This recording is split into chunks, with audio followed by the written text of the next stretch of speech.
Atlanta United is back. The Five Stripes return to the pitch to face the Philadelphia Union, who try to come to Atlanta to steal 3 points away from Mercedes-Benz Stadium. Let's get into it.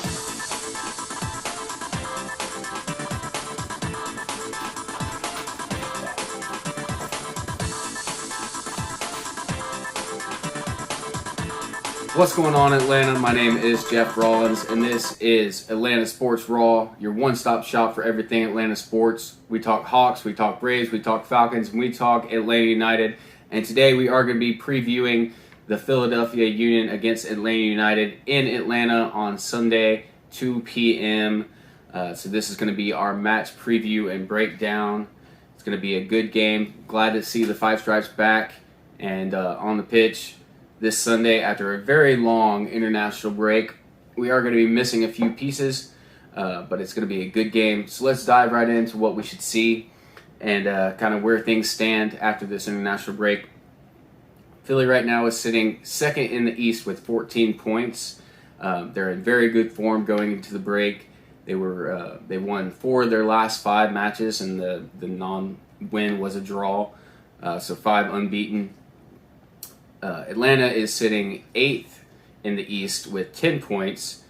They do have a game in hand on Philly, and Atlanta has been unbeaten in their last 4 matches, including that big draw against Seattle, the undisputed best team in the MLS right now.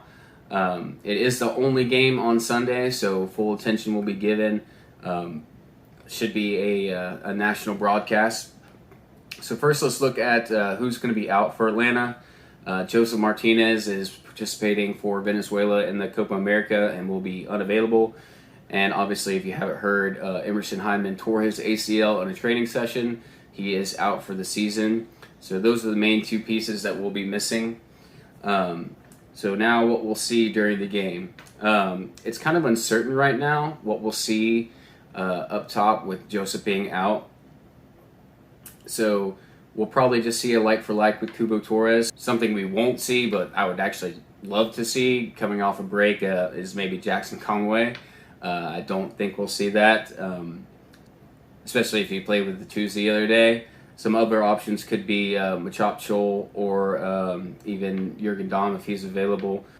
Probably still going to see that kind of a hybrid 4-3-3 with rangy fullbacks and Sosa sitting deep. When we're in possession, could see with Hyndman being out, maybe Moreno more as a central role next to Ibarra, and Lopez or Dom with Mulroney out wide. For the Philadelphia Union, who are coached by Jim Curtin, who did just sign a big contract extension. He was the 2020 Coach of the Year. Seems like they're very happy with Curtin in Philadelphia, and why shouldn't they be? They're in very good form and look to be a contender in the East this year, sitting in second place right now. They're very sound defensively, only 5 conceded goals on the year with 5 clean sheets. In my opinion, Andre Blake is their best player and one of the best keepers in the league. Curtin doesn't like to change from his 4-4-2 diamond very much, so we'll probably see that. Versus Atlanta, they have sat deep in the past and look to kind of counter press and win the ball in midfield and play on the transition. They do like to play down the right side with Bedoya kind of being the linchpin in that attack. They only average about 47% possession to Atlanta's 61%. Expect that to hold true during the match. Expect to see Atlanta get some pretty low lines at times. That's just how Philly likes to play. They will try to build from the back, but we saw during Seattle and Nashville that the back line was looking for those quick kind of diagonal passes to kind of get things going when building from the back wasn't working. Philly will try to pick out its chances because they haven't been very clinical in front of the net this year. Only 12% conversion rate, which is actually worse than Atlanta's. And that tells you a lot because Atlanta has not been good either on the year, just 14%.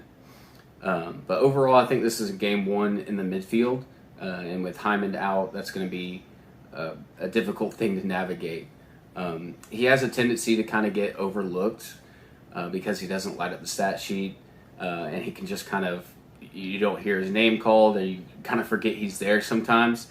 But he does put in a lot of the gritty work, lots of cutting off passes and getting tackles and clogging up space in that midfield. And without that, Philly will look to take advantage if we don't get a good performance from someone like Ibarra or Mourinho. But that is about it. It's going to be a quick video today, but I'm excited.